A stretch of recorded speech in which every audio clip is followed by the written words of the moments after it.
नमस्कार मंडळी, कसे आहात तुम्ही सगळे? आज मी तुम्हाला 2 BHK दाखवणार आहे, जो आम्ही चेंबूर टिळक नगरला केलेला आहे. गेले 3 ऑलमोस्ट मी हा 2 BHK कंप्लीट करायला एक 3 महिन्याचं ड्युरेशन घेतलं आहे. ह्याच्यामध्ये आम्ही furniture, fall ceiling, electrical, painting, छोटं मोठं सिव्हिल वर्क केलं आहे. सो सगळ्याची मी तुम्हाला एक कम्प्लिटली माहिती देईन. तर चला आजच्या ब्लॉगची सुरुवात करूया.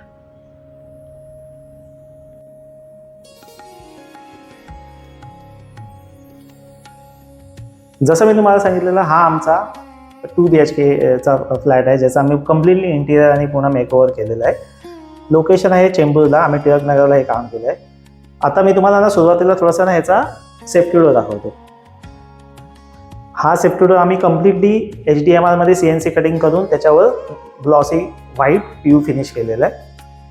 इथे ही नेमप्लेट आहे, व्हिडिओ डोर फोन, आणि इथे बेल पुश लावलेली आहे. आतमध्ये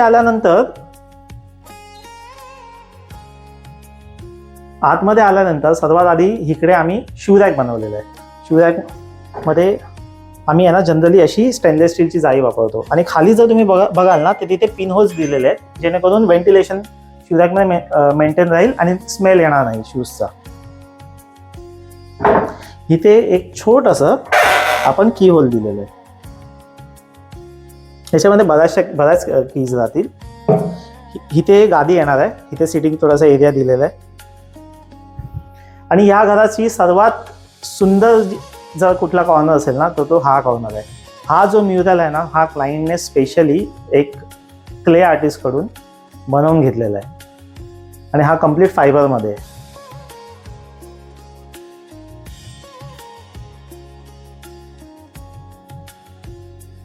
आहे. शॉर्ट्स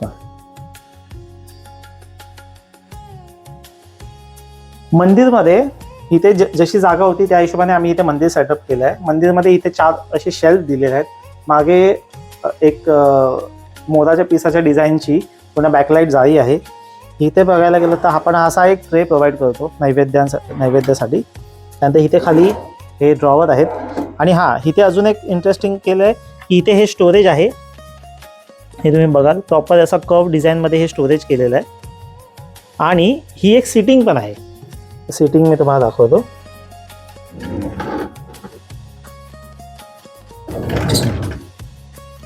सो ही अशी सिटिंग पण आहे. जर तुम्हाला इथे बसून पूजा करायची असेल तर आपण त्यासाठी एक छोटीशी सिटिंग पण प्रोव्हाइड केलेली आहे.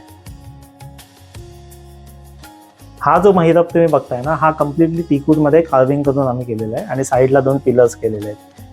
ह्याचा जो पूर्ण फ्रंट आहे ना, हा कम्प्लीट टीकवूडमध्ये आहे.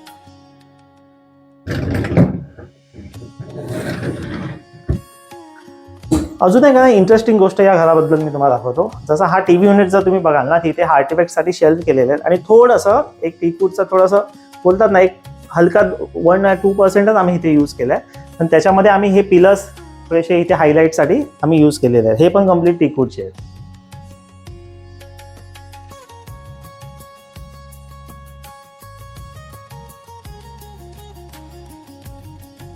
त्यानंतर हा टीव्ही युनिट आहे. वरती आम्ही लुवर्सची डिझाईन केलेली आहे. खाली इथे ड्रॉवर्स आहेत. इथे सेटअप बॉक्सचा स्पेस आहे.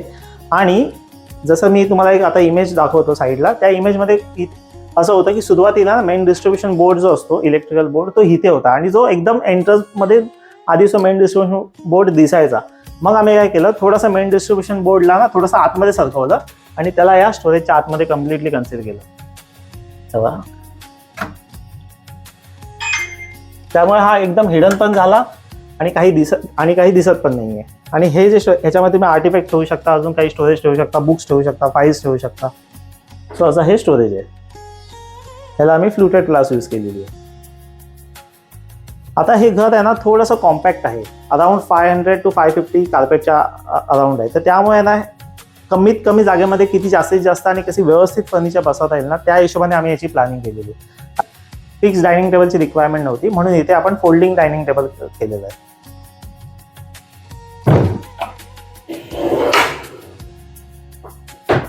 सो हा कम्प्लिटली आहे ना 4 सीटर डायनिंग टेबल आहे. इथे 2 जण, इथे 2 जण, आणि थोडीशी जागा ऍडजस्ट करून इथे पण 1 जण बसू शकतो. तो ऑलमोस्ट 5 जणांना या डायनिंग टेबलवर इझिली बसू शकतात.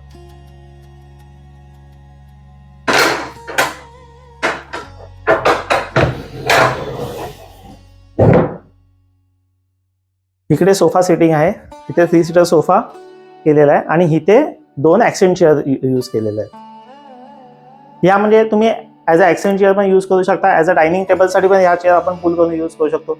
सो एक्स्ट्रा डायनिंग चेअर्स आहे ना आम्ही इथे घेतल्या नाही आहेत. त्याच एक इनडायरेक्ट सिटिंग पण यूज होईल त्या चेअरसाठी आणि तीच चेअर आपण डायनिंगसाठी पण यूज करू शकतो.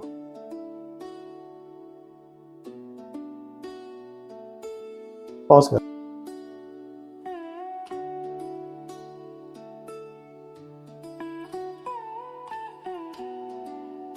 तुम्ही बघायला गेलात ना तर हा जो पूर्ण फॉर्मॅट आहे ना लिव्हिंग रूमचा, हा एल टाईप नाही आहे, हा रेक्टँग्युलर लिव्हिंग रूम आहे. तर त्यामुळे जेवढं होऊ शकेल त्याचा व्हॉल्यूम जास्त दाखवण्यासाठी आम्ही स्ट्रेट फॉल सिलिंग यूज केली. त्यामध्ये 2 कोव्ह केले आहेत, 2 एक्सपोज प्रोफाईल एलईडी टाकलेत आणि स्पेशली सांगतो तर ह्या फ्रेमला हायलाईट करण्यासाठी आहे ना, जर तुम्ही इथे बघाल ना, इथे एक बारीकसा एक फोकस दिलाय जो फक्त ह्या फ्रेमला हा एवढाच हायलाईट करतो. तो त्या एका फोकसमुळे ना ही फ्रेम अजून एनहान्स होते. सो लाइटिंग बद्दल बोलायला गेला ना तर लाईटची प्लेसमेंट ही इंटिरियरमध्ये खूप महत्त्वाची आहे. अशा बारीक बारीक गोष्टींचा जर आपण व्यवस्थित लक्ष देऊन पूर्ण प्लॅनिंग केली ना तर ओव्हरऑल लुक खूप एनहान्स होतो.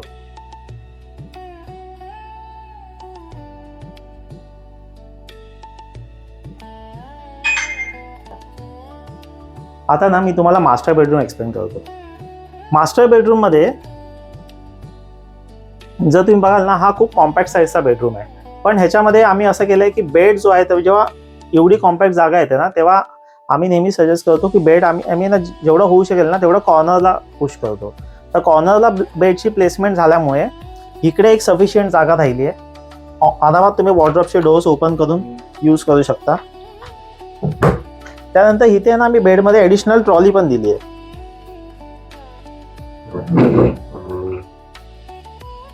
अशी सो ही ॲडिशनल ट्रॉली आहे. थोडंसं सामान आहे आता सध्या याच्यामध्ये.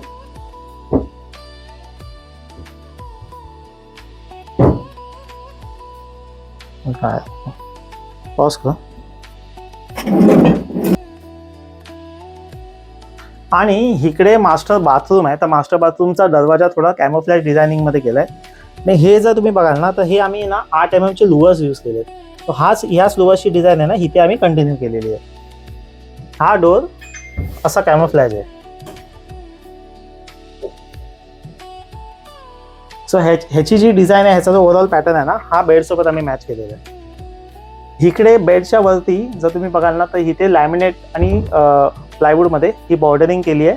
आणि त्याच्यामध्ये ना हा थोडासा गोल्डन लीफचा आणि थोडासा एक बोलतात ना ट्रेडिशनल लुकचा वॉलपेपर आम्ही प्लेस केला आहे. पण हे दोन्ही जे तुम्ही कंपार्टमेंट बघताय ना वॉलपेपरचे, हे दोन्ही वॉल्स नाही आहेत. तो जो कंपार्टमेंट आहे ना तो अजून इंटरेस्टिंग आहे. हा जो कंपार्टमेंट आहे ना हा स्टोरेज आहे. आता इथे होतं असं की हा जो होता ना, हा इकडून ते त्या दरवाजापर्यंत हा जो होता हा कॉलम होता आणि इथे थोडासा खाचा होता. तर ही एवढी पण जागा वेस्ट जाऊ नये म्हणून इथे ना आम्ही असा स्टोरेज प्लॅन केला. आणि ओव्हरऑल लुक म्हणजे तो स्टोरेज थोडासा हिडन व्हावा, थोडा कॅमोफ्लॅज दिसावा म्हणून हे असं प्लॅन, म्हणून ही वॉल अशा पॅटर्नमध्ये आम्ही डिझाईन केली. अगेन अजून एक रिक्वायरमेंट होती. क्लायंटची अजून एक रिक्वायरमेंट होती. क्लायंटला ह्याच्यामध्ये बेड, वॉर्डरोब, बेड बॅगची design, camouflage door, dressing, study table आणि टीव्ही एवढं सगळं एवढ्या बेडरूममध्ये पाहिजे होतं. तर मी सगळं ह्या बेडरूममध्ये कसं बसवलं ना हे पण सांगतो. आता मी तुम्हाला सांगितलं की वॉर्डरोब, कॅमोफ्लॅज डोर, बेडच्या बॅगची डिझाईन हे सगळं मी तुम्हाला एक्सप्लेन केलं. इथे आपले खिडकी आहे त्यामुळे इथे आम्ही पडदे प्लेस केले. पडद्यांच्या वरती पण एक इनडायरेक्ट लाईट आम्ही केलेली आहे. पण त्याच्यानंतरच्या त्या 3 गोष्टी जातात, स्टडी टेबल, टीव्ही आणि ड्रेसिंग. ह्याची प्लेसमेंट आहे ना आम्ही अशी काही केलेली आहे. इकडे जागा व्यापली जावी नाही म्हणून हा इथे फोल्डिंग स्टडी टेबल दिला आहे. तुम्ही इथे बघू शकता इकडे हे फोल्डिंग ब्रॅकेट्स आहेत. सो हा जो फ्लॅप आहे ना हा फोल्डिंग आहे. तुम्ही फोल्ड डाऊन पण करू शकता. सो ही जागा मोकळी पण होईल. त्यानंतर इकडे हे व्हाईट कलरचा पोर्शन बघाल ना, हा मॅग्नेटिक ग्लास आहे. इथे तुम्ही पिनअप करू शकता किंवा तुम्ही रायटिंग करू शकता. त्यानंतर इथे ओव्हर स्टोरेज बुक्स आणि फाईलसाठी आम्ही दिलं आहे. आणि ह्याच्या आतमध्ये पण लाईट आहे. इथे लॉफ्ट स्टोरेज दिलेला आहे. अगेन त्यांचा टीव्ही पण इथे प्लेस केलेला आहे. 42 इंच अराउंड हा टीव्ही या एवढ्या जागेमध्ये आम्ही प्लेस केला आहे. आणि त्यानंतर तुम्हाला वाटत असेल हे काय आहे, पण हे आपलं ड्रेसिंग आहे. ड्रेसिंग एक्झॅक्ट बेडच्या समोर येत आहे. त्यामुळे जो रिफ्लेक्शन असतो मिररचा सांगायला गेलं तर ड्रेसिंग हा थोडासा बेडवर ओव्हरलॅप होतोय, तर बेडचं रिफ्लेक्शन मिररवर यावं नाही यासाठी ना आम्ही रिव्हॉल्विंग टाईपचा इथे मिरर घेतलेला आहे. सो जेव्हा पण तुम्हाला यूज करायचं असेल तेव्हा तुम्ही असा मिरर टर्न करू शकता. सो ह्याच्यामध्ये थोडंसं रिफ्लेक्शन येत आहे, पण डेली यूजमध्ये आपण हे असं ओपन नाही ठेवू शकत. सो आपण ह्याला बंद पण करू शकतो.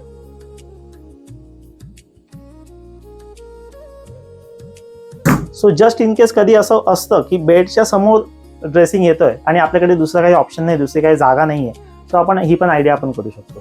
तो ओव्हरऑल असा काही आम्ही हा बेडरूम डिझाईन केला आहे.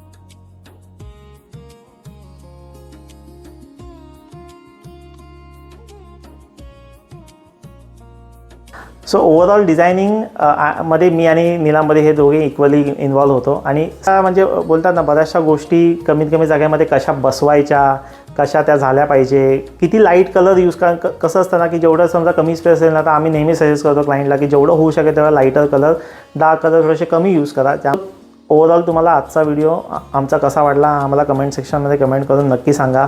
आमच्या चॅनलला सबस्क्राईब करा आणि असेच व्हिडिओ फ्युचरमध्ये बघण्यासाठी आम्हाला फॉलो करा. तोपर्यंत गुड बाय.